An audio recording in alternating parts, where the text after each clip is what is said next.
is walking around, comes in and turns on his light. The other guy falls down.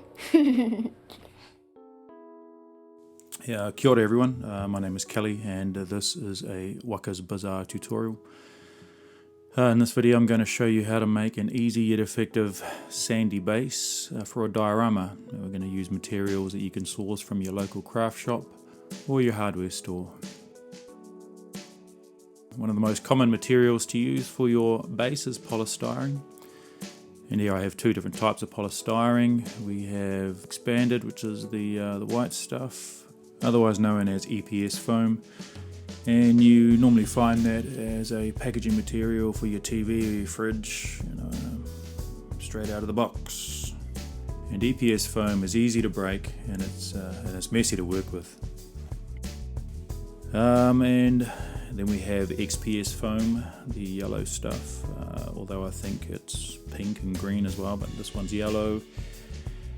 And this is a lot stronger than the EPS foam, and for that reason this is why I choose this for my diorama bases, especially if I'm not going to cover it with some sort of plaster or something to reinforce the base, which in this case I'm not. There's a few ways you can cut XPS foam. You can use a hot wire foam cutter, which I have, but in this case I'm going to use a sharp blade and a straight edge, and it's just faster. I don't have to go and plug things in and wait for things to warm up like the hot wire foam cutters. Just when you do this, just don't put too much pressure on your knife, otherwise it can cause divots in the XPS foam. You can sand those out, but if you just allow your blade to cut through with just a wee bit of pressure, you should be able to get through after about 6 or 7 passes and it'll look nice and smooth. If you do have undesirables, just grab some sandpaper and a sanding block and just sand those out. So the next step will be to put a base coat on the diorama base. And before I do that, I'm going to scuff up the XPS foam just so that the paint's got something to stick to. And the reason we paint the base is because we don't want the yellow or the pink green of the foam to shine through in the later steps. And I'm not bothered about the brush strokes because the tile grout that I'm going to use later will go over the top of the brush strokes, so you won't even see them. So slapping that on and slap the base on and dry it with your heat gun. And once it's dry, you can move on to the tile grout. Now to get the tile grout to stick to the base of the diorama, I'm using a diluted Mod Podge. That said 50-50, but you could probably get away with 80-20. The thicker the Mod Podge, the more the brush strokes will shine through, so I like to water it down a wee bit.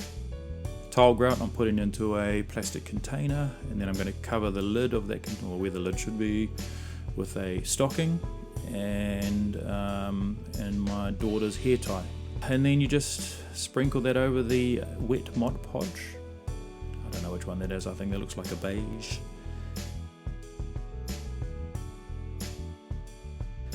And there you go, there's a bit of ivory in there. So we're just mixing up the colours. And then once you've done that, spray the whole lot with isopropyl alcohol. And the isopropyl alcohol just helps the glue to surround the material that you're trying to make stick to the base. In this case, the tile grout.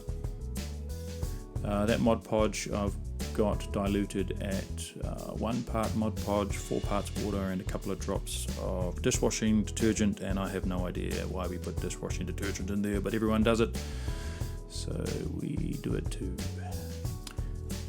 So once you've doused all of the tile grout with your Mod Podge mixture, let it dry, and it'll feel like sandpaper when it's dried. Go in with a second layer and do the tile grout again. Same process: tile grout, isopropyl alcohol, Mod Podge, let it dry.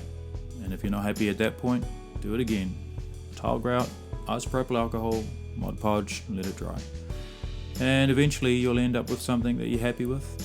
Alright, and that's it. So that's all dry, ready to go. We can start using that as a base for our dioramas. When I first started doing dioramas, I used to make it all as one piece, so the base and the walls and everything were glued together, stuck together. But nowadays I try to keep the walls, the ceiling and the floor separate, and it just gives me more options for my photography.